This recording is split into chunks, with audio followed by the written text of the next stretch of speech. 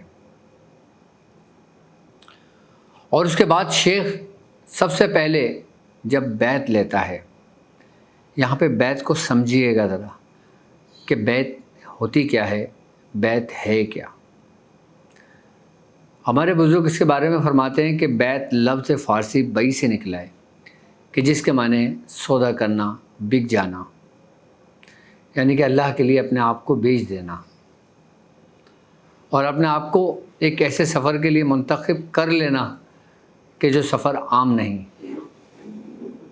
اچھا، بزرگ فرماتے ہیں کہ بیعت کی بھی اقسام ہے۔ سب سے پہلی بیعت جب شیخ لیتا ہے، جب مرید اپنے شیخ کے ہاتھ پہ بیعت کرتا ہے تو وہ بیعت توبہ کہلاتی ہے۔ بیعت توبہ کیا ہے؟ کہ بیعت توبہ یہ ہوتی ہے کہ انسان اپنے گناہوں کی معافی مانگتا ہے اور عہد کرتا ہے، بیعت کرتا ہے کہ اب وہ یہ گناہ نہیں کرے گا۔ پھر شیخ اپنی توجہ کے ذریعے اس کی اصلاح کرتا ہے، پھر وہ ان گناہوں سے باز آتا ہے، پھر وہ اپنے رب کی طرف مائل ہوتا ہے۔ یعنی کہ جب انسان گناہوں کی طرف سے ہٹے گا تو یقیناً وہ روشنی کی طرف آئے گا۔ ابتداءً میں سب سے پہلے جو بیعت ہوتی ہے وہ بیعت توبہ ہوتی ہے، اور بزرگ فرماتے ہیں اس کے بعد پھر اس کو کہتے ہیں بیعت سلوک۔ اب یہ بیعت سلوک کیا ہے؟ یہ سفر کب شروع ہوتا ہے؟ اس کے بارے میں بزرگ فرماتے ہیں کہ جب بیعت توبہ پر مرید قائم ہو جاتا ہے کہ پھر اس سے وہ گناہ سرزد نہیں ہوتا جس گناہ کے لیے اس نے توبہ کی ہوتی ہے۔ جب بیعت توبہ اس کے اندر صلاحیت کر جاتی ہے تو ایک نطفہ قرار پاتا ہے کہ جسے کہتے ہیں بیعت سلوک کا۔ بیعت سلوک کے بارے میں ہمارے بزرگ فرماتے ہیں کہ یہ روحانی منازل کی راہ پر چلنے کے لیے ہے کہ یہاں سے اس کا پھر وہ سفر شروع ہوتا ہے کہ جسے سلوک کا سفر کہتے ہیں، کہ جسے سلوک کی 99 منازلیں ہیں۔ اور جب سلوک کی منزل پہ پہلا قدم رکھتا ہے تب اس سے بیعت سلوک لی جاتی ہے۔ بیعت توبہ الگ ہے، بیعت سلوک الگ ہے، اور پھر آخر میں آتی ہے بیعت خلافت، یعنی کہ جسے بیعت ولایت بھی کہتے ہیں۔ کہ بیعت خلافت کیا ہے؟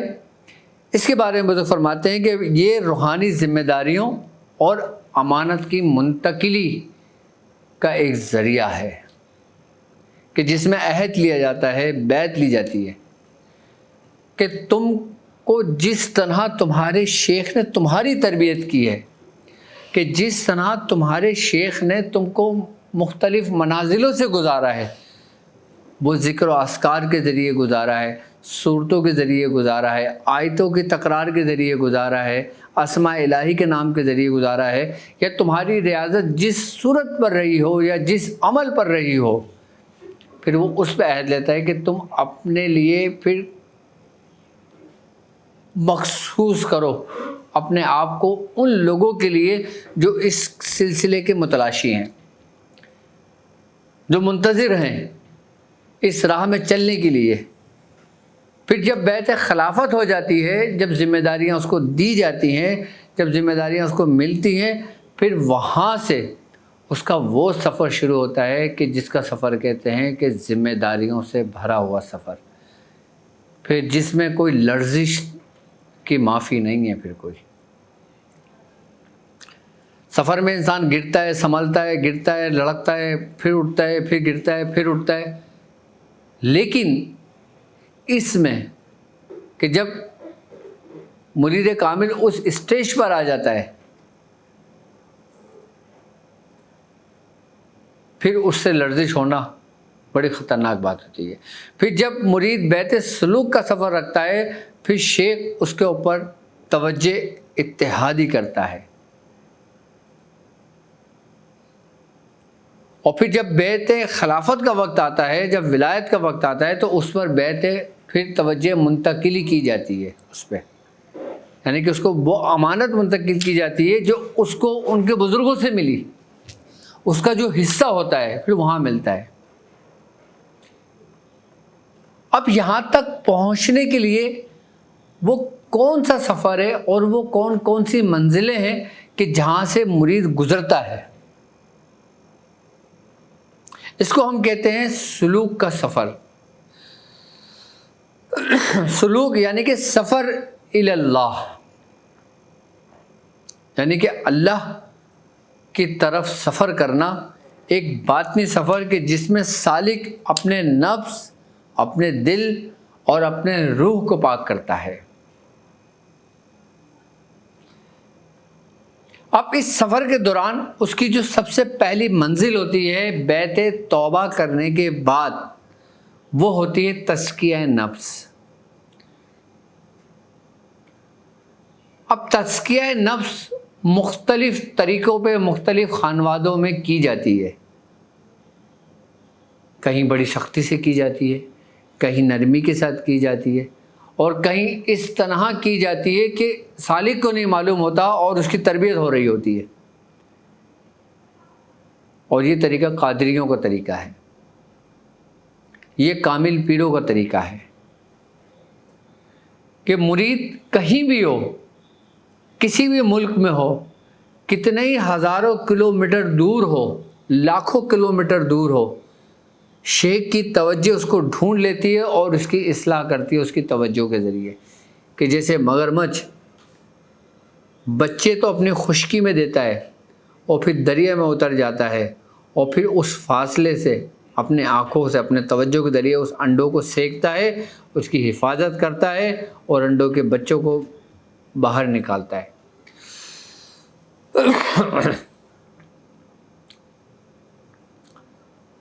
تو وہی کامل شیخ ہوتا ہے جس کا مرید اگر لاکھوں کلومیٹر دور بھی ہو، کہیں بھی ہو، لیکن شیخ کی نظر، شیخ کی توجہ اسے ڈھونڈ لیتی ہے کہ جس مرید کے دل میں طلب دیکھتی ہے۔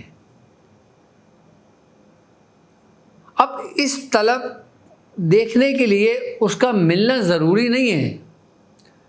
اب جیسے مثال کے طور پہ ایک شخص کئی دوسرے ممالک میں ہے، لاکھوں کلومیٹر دور ہے، لیکن وہ پریشانی کی وجہ سے، مفلسی کی وجہ سے، پیسہ نہ ہونے کی وجہ سے ویزا نہیں مل سکتا، آ نہیں سکتا، اپنے شیخ سے روبرو نہیں ملاقات ہو سکتا، تو کیا اس کا حصہ نہیں ہے؟ کیا اس کا فیض نہیں ہے؟ بالکل ہے، بالکل اس کو ملے گا، بالکل سب کچھ ملے گا، بس شرط یہ ہے کہ جو مرید صادق ہے اس کے دل میں طلب ہونی چاہیے۔ اور طلب پیدا کرنے کے لیے اس مرید صادق کی سب سے بڑی نشانی یہ ہوتی ہے کہ وہ اپنے شیخ سے محبت کرتا ہے اور اس کی اطاعت کرتا ہے، مکمل اطاعت کرتا ہے۔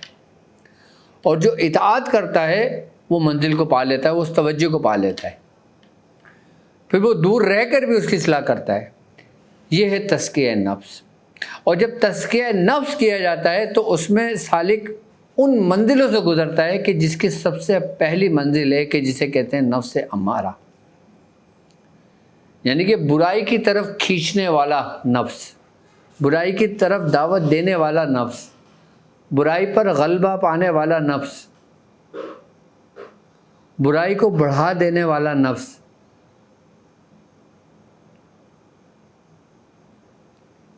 اس کو کہتے ہیں نفس امارہ۔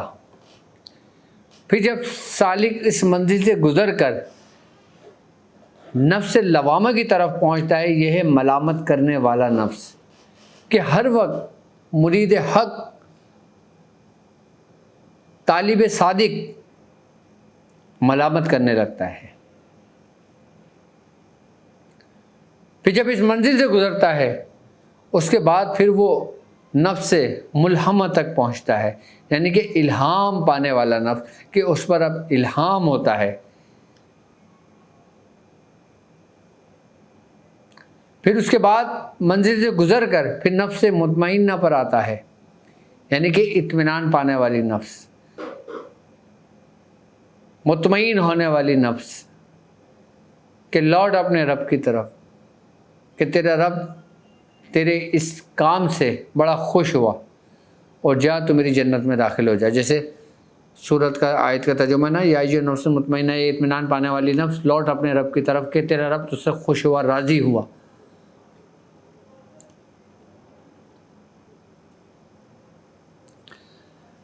اس کے بعد بزرگ فرماتے ہیں پھر اس منزل سے بھی گزر کر پھر وہ نفس سے راضیہ پر آتا ہے، یعنی کہ جس پہ اللہ کی رضا پر راضی رہنے والا ہو، یعنی کہ وہ نفس جو اللہ کی رضا پر ہمیشہ راضی رہے، اس کو نفس راضیہ کہتے ہیں. پھر اس کے بعد کہتے ہیں نفس مرضیہ، یعنی کہ وہ نفس کہ اللہ جس سے راضی ہوا ہو. اور پھر آتا ہے نفس کاملہ، یعنی کہ مکمل پاک صاف نفس. یہ اللہ کے خاص دوستوں کے لیے مخصوص ہے بس یہ نفس.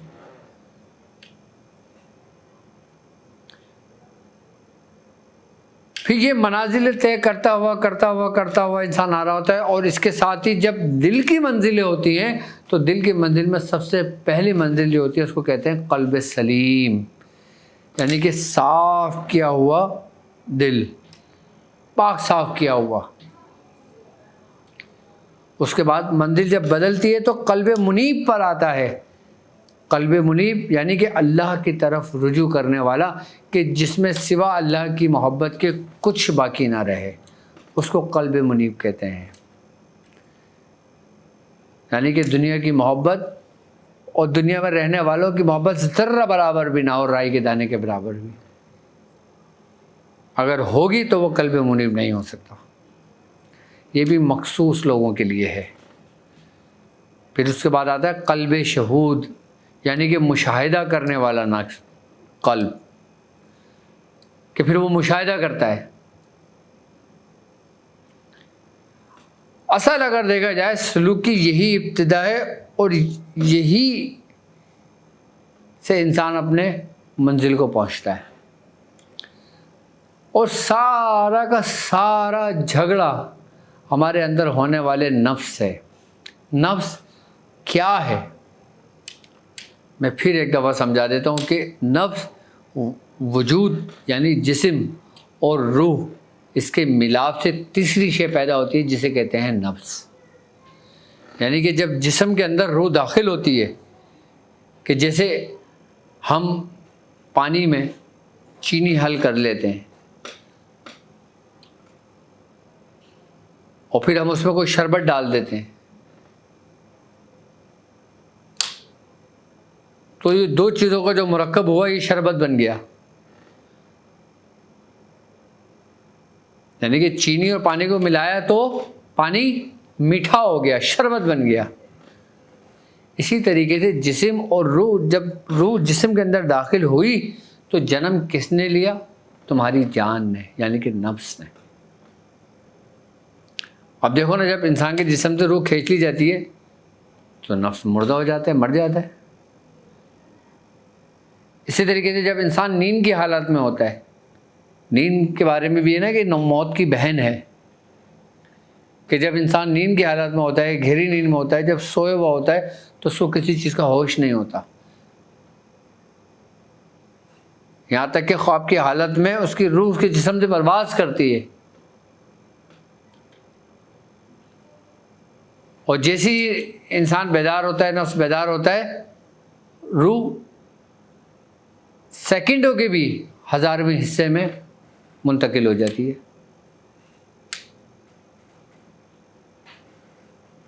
تو اس روحانی سفر میں، اس 10 دنوں کے سفر میں کوشش کریں کہ زیادہ سے زیادہ تزکیہ نفس پہ توجہ دیں. اور تزکیہ نفس پہ توجہ دینے سے مطلب کہ اپنے شیخ کی اطاعت کرنا، اس کے اقوال کی پیروی کرنا. اس نے جو تمہیں کہا ہے، جو تمہیں بولا ہے، جو تمہیں سمجھایا ہے، جو تمہیں سبق دیا ہے، اس پر سختی سے عمل پیرا ہونا، یہ اطاعت کہتے ہیں. اطاعت یہ نہیں کہ ہاتھ باندھ کے اس کے سامنے کھڑے ہو جاؤ اور باقی کوئی کام نہ کرو. ضروری نہیں کہ اطاعت وہ بندہ کرتا ہے جو ان کے قریب رہتا ہے شیخ کے اپنے. اطاعت کا تعلق قریب رہنے سے نہیں ہے. کچھ لوگ قریب ہو کر بھی بہت دور ہوتے ہیں، کچھ لوگ دور ہو کے بھی بہت قریب ہوتے ہیں. اور جو قریب رہ کر دور ہوتے ہیں وہ اطاعت نہیں کرتے، وہ فساد کرتے ہیں. وہ دکھاوا یہ کرتے ہیں کہ ہم سب سے زیادہ اطاعت کرنے والے ہیں، اور وہی سب سے بڑے سیاستدان ہوتے ہیں جو سیاست کھیل رہے ہوتے ہیں. سلسلوں میں بھی سیاست کھیل رہے ہوتے ہیں، سلسلوں میں بھی سیاست چل رہی ہوتی ہے کہ اس کو ادھر نہیں آنا، اس کو ادھر نہیں بیٹھنا، اس کو ادھر نہیں کرنے دینا، اس کو یہ نہیں کرنا، اس کو یہ نہیں کرنا، اس کو یہ نہیں بتانا، اس کو یہ نہیں بتانا.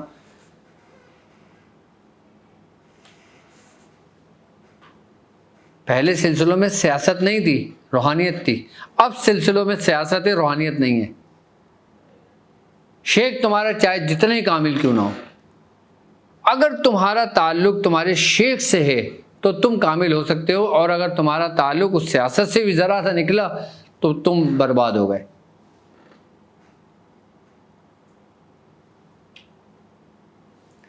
ہر سلسلے کی بات کر رہا ہوں میں، 90% سلسلاسل کی بات کر رہا ہوں میں، 90%. چاہے وہ پاکستان میں ہو، چاہے وہ ہندوستان میں ہو، چاہے وہ بنگلہ دیش میں ہو، چاہے وہ عرب کے کسی بھی شہر میں ہو. کہ پہلے سلاسل میں روحانیت ہوا کرتی تھی، اب سلاسل کے اندر سیاست ہوتی ہے.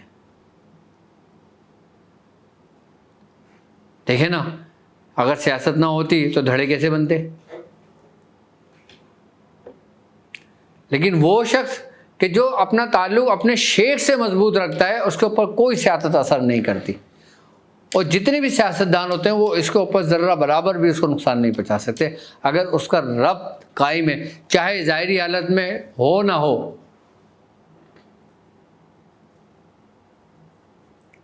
دل کا جو رشتہ ہے نا، اس کا تعلق بندہ اور اللہ اور اس کے مرشد کا ہے.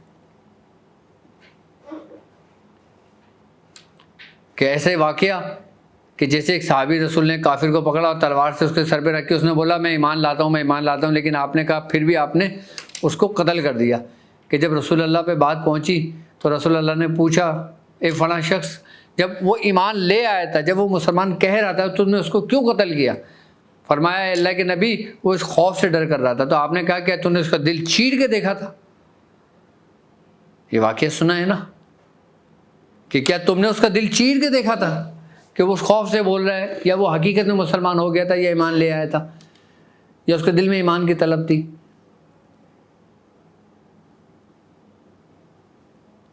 کسی کے بھی مطابق آپ کو کوئی حق نہیں ہے کہ اس پہ رائے قائم کریں کہ کون شخص کیا کر رہا ہے اور کیا کرتا ہے. آپ صرف اپنی اصلاح کریں، دوسروں کو چھوڑ دیں.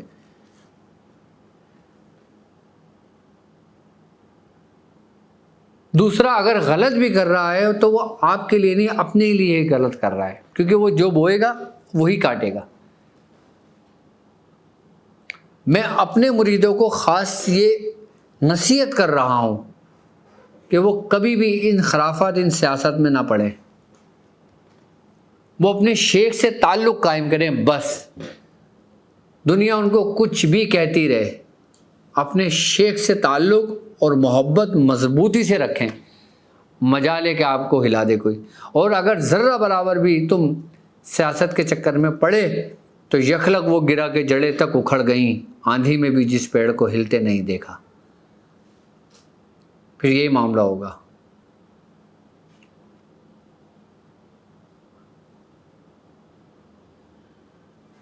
بعض سلاسل کے اندر اپنے مریدین کی تربیت کے لیے شیخ اپنے سے اپنے مرید کو جدا کرتا ہے، اس کو دور کر دیتا ہے. اس لیے نہیں کہ وہ اس سے نفرت کرتا ہے، بلکہ اس لیے کہ تاکہ وہ دوسرے فتنوں سے محفوظ رہے اور اس کی تربیت بہتر انداز سے ہو سکے. کہ جیسے قطب الدین بختیار کاکی نے حضرت بابا فرید کو کچھ عرصہ اپنے پاس رکھا، اس کے بعد آپ کو روانہ کر دیا. آپ بڑے تڑپتے تھے، بڑے مچلتے تھے اپنے مرشد کی طرف جانے کو، آپ بولتے تھے خبردار یہاں مت آنا بھی.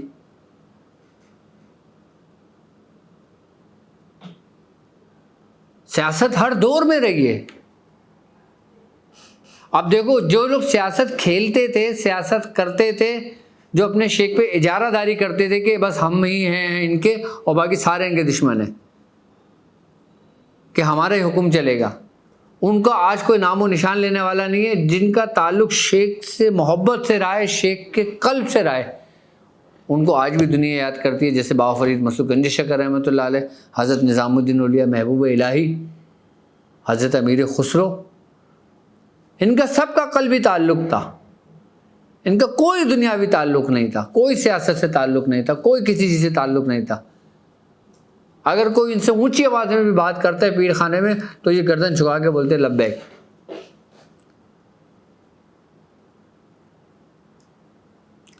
ہر ولی اپنے پیر خانے سے گزرا ہے،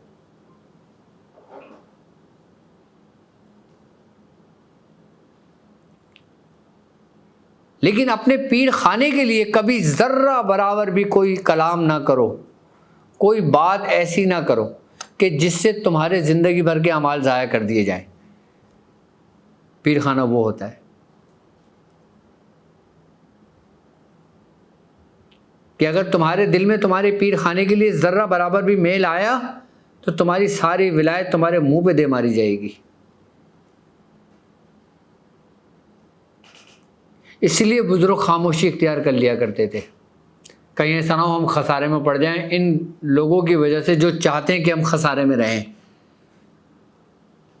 وہ خود تو ہوتے ہیں خسارے میں، لیکن سمجھتے ہیں کہ وہ انعام یافتہ میں سے ہیں۔ شیخ کے قریب رہنا یہ انعام نہیں ہے، شیخ کی اطاعت میں انعام ہے، کہ جیسے اللہ سورہ فاتحہ میں فرما رہے کہ اہدنا الصراط المستقیم، کہ چلو سیدھے راستے پر۔ اب شیخ کے ساتھ ہو تو سیدھے راستے پر ہو، لیکن وہ تمہیں آگے بتا رہا ہے کہ اس راستے پہ چلو کہ جس پر اس نے نعمتیں دیں، یعنی سلسلے کے اندر ان پر چلو کہ جو انعام یافتہ ہیں، یعنی کہ جو اطاعت والے بندے ہیں، جو عبادت گزار بندے ہیں، جو اس نفسا نفسی میں نہیں پڑتے، ان سیاست میں نہیں پڑتے، کسی کی مخالفت نہیں کرتے، بلکہ اصلاح کرنے کی کوشش کرتے ہیں۔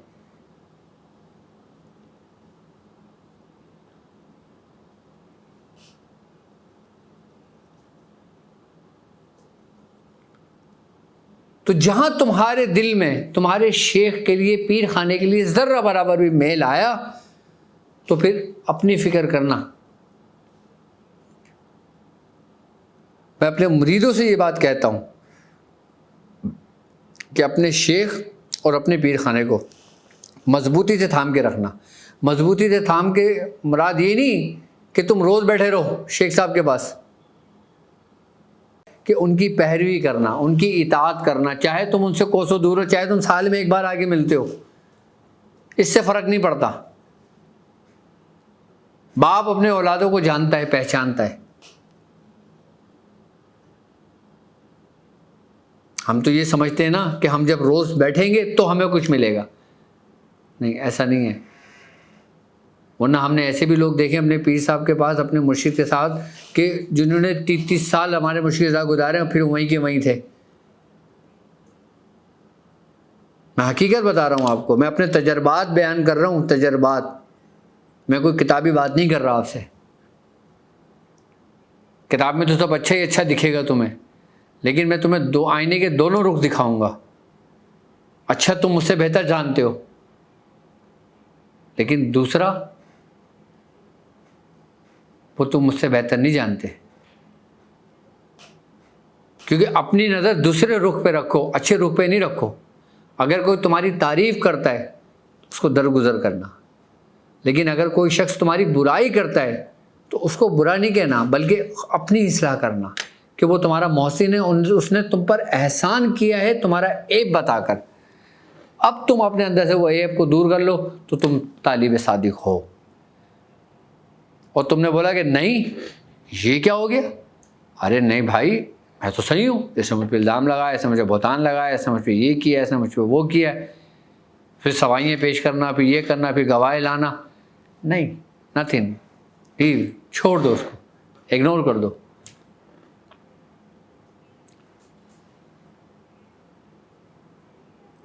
عشرہ کوثر یہ تربیت مریدین ہے، یہ یہ لیکچر میرا مریدوں کی تربیت کے لیے ہے۔ باپ اپنے اولاد کی سب سے بہترین تربیت کرتا ہے کہ ان کو وہ دونوں رخ دکھاتا ہے، اچھا بھی دکھاتا ہے، برا بھی دکھاتا ہے۔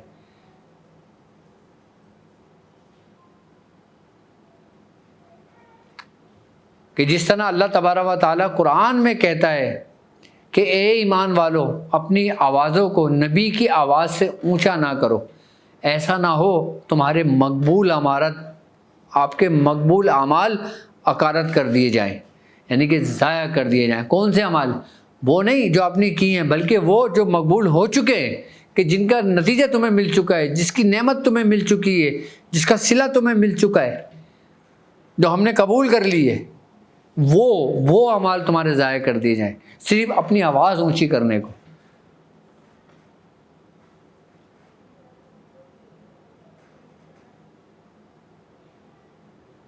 اللہ کس کے لیے کہہ رہا ہے؟ اپنے محبوب کے لیے، کہ اور مخاطب بھی کس سے؟ عام لوگوں سے نہیں ہے، یا ایھا الناس سے نہیں ہے،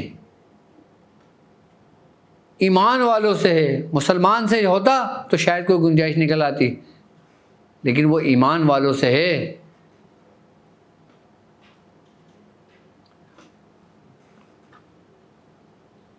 اور کہتے ہیں کہ سلوک کے راستے میں شیخ یا تو محبوب ہوتا ہے یا محب ہوتا ہے، تو وہ شیخ بنتا ہے۔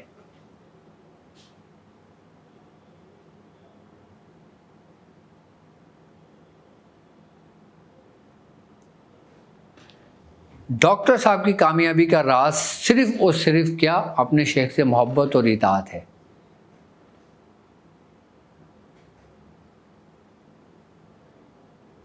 میں پھر یہ بات کہوں آپ سے کہ محبت ہر وقت ساتھ رہنے کا نام نہیں ہے۔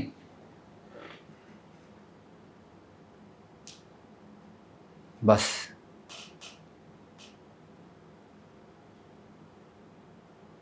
جس طرح میں آپ لوگوں کی تربیت کر رہا ہوں، آپ کا بھی فرض بنتا ہے کہ آپ بھی اسی ترتیب و طریقے سے اپنے مریدین کی تربیت کریں۔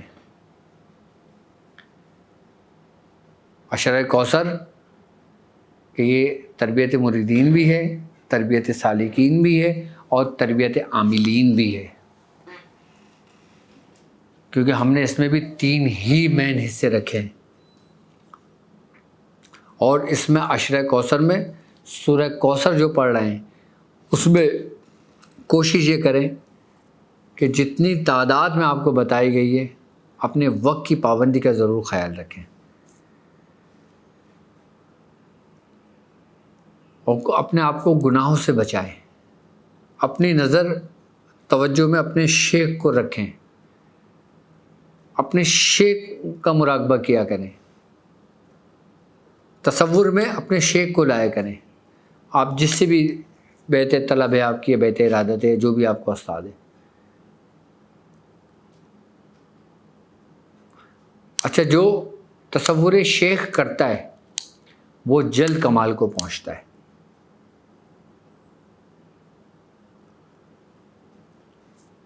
کیونکہ جو تصور شیخ کرتا ہے، شیخ کی توجہ اس کو ڈھونڈ لیتی ہے، اس کو پا لیتی ہے۔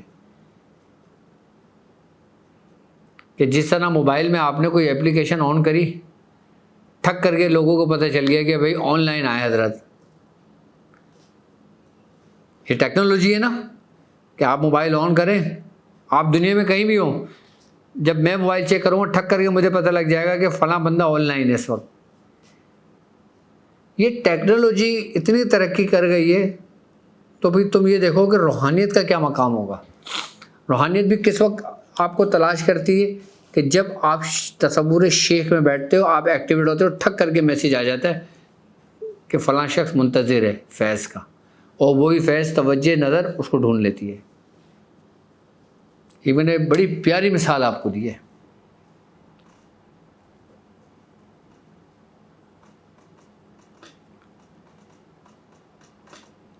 آج میں تسخیر کے لیے سورہ کوثر کا 3 دنوں کا ایک ایسا خاص عمل تعلیم کرتا ہوں آپ کو، کہ جس کے ذریعے آپ کمال کی تسخیر اپنے اندر پاؤ گے،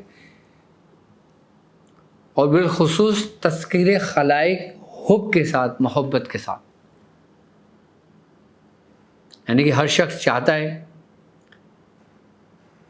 کہ دوسروں لوگوں کے دلوں میں اس کی محبت ہو، اس کے دشمنوں پر اس کی ہیبت ہو، چھوٹے بڑے لوگ اس سے محبت کریں، ادب سے پیش آئیں، اس کا احترام کریں، اس سے محبت رکھیں، اس کی ہر بات مانیں، اس کی ہر بات سنیں.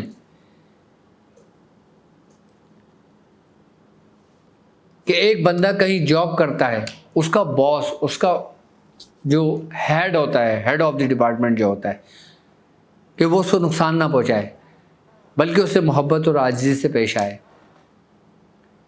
اس کو کنٹرول میں کرنا، تسخیر یہ کہلاتی ہے. اور سورہ کوثر کے ذریعے کمال کی تسخیر ہوتی ہے ان 3 دنوں میں. کون سے؟ 7، 8 اور 9 کو. 3 دن کا عمل ہے سورہ کوثر. ساری سورہ کوثر پڑھنا ہے آپ نے. آپ جو عمل ہمارا عشرہ کوثر کا عمل چل رہا ہے یہ الگ ہے، اس کو کنٹینیو رکھنا اپنا، اس کو نہیں چھیڑنا. لیکن اگر تسخیر کا کرنا چاہو تو دن میں کسی بھی ٹائم، جب 7ویں تاریخ کا دن ہو، 8ویں تاریخ کا دن ہو اور 9ویں تاریخ کا دن ہو، تو ان 3 دنوں میں یہ عمل کر لینا. عمل کیا ہوگا؟ سورہ کوثر آپ نے پڑھنا ہے.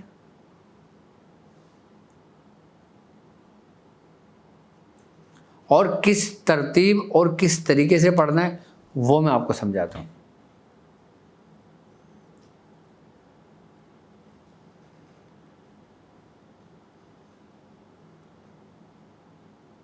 کہ پہلے دن جب آپ عمل کریں گے، یعنی کہ 7ویں تاریخ کو، تو آپ 700 مرتبہ پڑھیں گے سورہ کوثر. صرف سورہ کوثر ایک بار بسم اللہ پڑھی جائے گی اور پھر سورہ کوثر پڑھی جائے گی. 7ویں تاریخ کو 700 مرتبہ پڑھی جائے گی، 8ویں تاریخ کو 800 مرتبہ پڑھی جائے گی، اور 9ویں تاریخ کو 900 مرتبہ پڑھی جائے گی.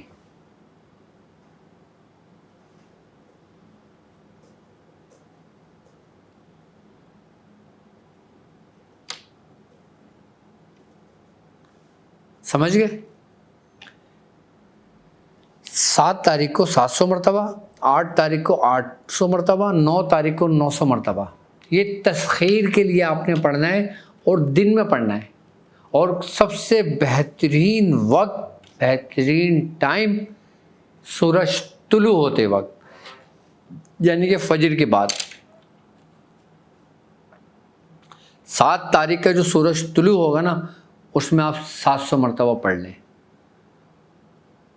اگر اور اس میں کمال چاہتے ہو اور اس میں اثر چاہتے ہو تو کھلے آسمان کے نیچے آپ سورج کو دیکھتے ہوئے یہ عمل پڑھ لو. یہ عورتیں تو نہیں پڑھ سکتی لیکن مرد حضرات پڑھ سکتے ہیں. اگر خواتین پڑھنا چاہیں، اگر ان کے پاس ٹائم ہو تو وہ پڑھیں. اور اگر آپ کے گھر کے قریب کہیں ساحل سمندر ہے جہاں سے سورج طلوع ہوتا ہو، آپ اپنا رخ اس طرف کر کے ساحل سمندر پہ کھڑے ہو کے 3 دن یہ عمل کر لو. تسخیر کا کمال کا عمل ہے. آسانی کے ساتھ کرنا چاہتے ہو گھر پہ کر لو. اگر اس میں اثر چاہتے ہو، کمال کا اثر چاہتے ہو، تو ساحل سمندر پہ چلے جاؤ، کھلے میدان میں چلے جاؤ، کسی پہاڑ کی چوٹی پہ چلے جاؤ، کسی ٹیلے پہ چلے جاؤ، کھلے آسمان کے نیچے پڑھو. 3 دن پرہیز کر لو، ترک جلالی و جمالی سارے ترک کر دو. 3 دن روزہ رکھو.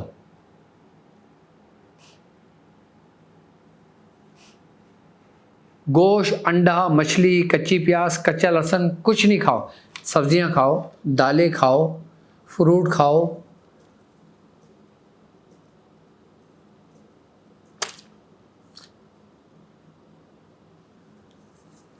کمال کی تسخیر کے لیے ہے یہ. عام لوگ بھی کر سکتے ہیں اپنے دنیاوی مقاصد کے لیے،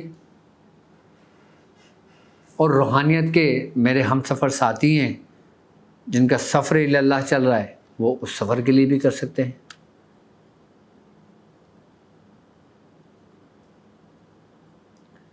لیکن تسخیر کے لیے با کمال اور اتنا سریع و تاثیر عمل میں نے نہیں دیکھا. بڑا اثر رکھتا ہے یہ. کھلے آسمان کے نیچے جب سورج طلوع ہو اس کو دیکھتے ہوئے 700 مرتبہ سورہ کوثر پڑھ لینا. اور تسخیر بھی ایسی کہ جو آپ کی آخری سانس تک رہے.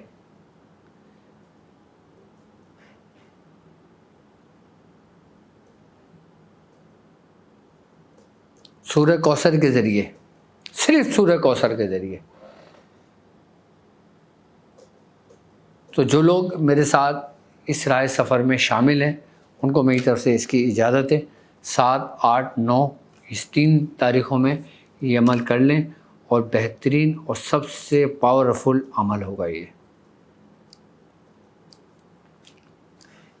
باقی وہ لوگ کہ جو میرے ساتھ اس کار خیر میں شامل ہیں، یعنی کہ قربانی ود ڈاکٹر عبدالواجد شاذلی، تو وہ ہماری ویب سائٹ www.drabdulwajidshazli پہ جا کے اپنا حصہ سلیکٹ کر سکتے ہیں. اگر وہ ایک حصہ لینا چاہیں، پوری کاؤ لینا چاہیں، جس کے نام کی لینا چاہیں، نام ضرور بتائیے گا، کیونکہ اگر آپ نام نہیں بتائیں گے تو پھر اس کے ذمہ دار ہم نہیں ہیں. اگر آپ نے پیمنٹ بھیج دی، ہم سے رابطہ نہیں کیا، ہمیں نام نہ بتایا، تو یہ تھوڑا پریشانی والا مسئلہ ہے، معاملہ ہے. لازمی آپ پیمنٹ بھیجنے کے بعد ہم سے رابطہ کریں، ویب سائٹ پر اپنا میسیج چھوڑ دیں، اور ویب سائٹ پہ میسیج کرنے کے بعد آپ کی اسکرین پر نمبر چل رہا ہے، اس نمبر پہ آپ جو پیمنٹ آپ نے کی ہے اس کا اسکرین شاٹ واٹس ایپ کر دیں، اور جس کی قربانی کی ہے، قربانی کرنا ہے جس کے نام کی، آپ اس کا نام ہمیں سینڈ کر دیں. باقی اپنے علاج کے لیے، اپنے روحانی اور جسمانی مسائل کے لیے آپ کے اسکرین پر نمبر موجود ہے. اگر آپ چاہتے ہیں کہ ڈاکٹر صاحب سے تفصیل سے بات کی جائے، اگر آپ اپائنٹمنٹ لینا چاہتے ہیں تو ہماری ویب سائٹ www.drabdulwajidshazli.com، وہاں جا کے میرا اپائنٹمنٹ لے سکتے ہیں. باقی اسکرین پر بھی نمبر چل رہا ہے، اپنا نام، اپنی والدہ کا نام لکھ کے آپ ہمیں اپنا میٹر بھیج سکتے ہیں. باقی الحمدللہ روزانہ کی بنیاد پہ استخارہ کیا جاتا ہے، آن لائن استخارہ کیا جاتا ہے ہماری ویب سائٹ پر. اور ویب سائٹ کی ہماری ٹائمنگ جو بات سوال و جواب کی ہے وہ دوپہر 2 بجے سے لے کے شام 7 بجے تک. آپ ہم سے کسی بھی دن، اتوار چھوڑ کر کسی بھی دن آپ ہم سے استخارہ کروا سکتے ہیں، معاملہ کر سکتے ہیں، بات کر سکتے ہیں. ٹائمنگ ضرور نوٹ کیا کریں، دوپہر 2 بجے سے لے کے شام 7 بجے تک. یہ ہماری ویب سائٹ پہ جواب دینے کی ٹائمنگ ہے. اور اس میں کچھ وقت ایسا ہوتا ہے کہ جس میں بھی یہاں موجود ہوتا ہوں، اور جو میرا اپائنٹمنٹ لینا چاہتے ہیں وہ بھی اپائنٹمنٹ لے سکتے ہیں. اب مجھے اجازت دیجیے اس بات پہ کہ آپ اپنا بہت خیال رکھیں گے. السلام علیکم ورحمۃ اللہ وبرکاتہ.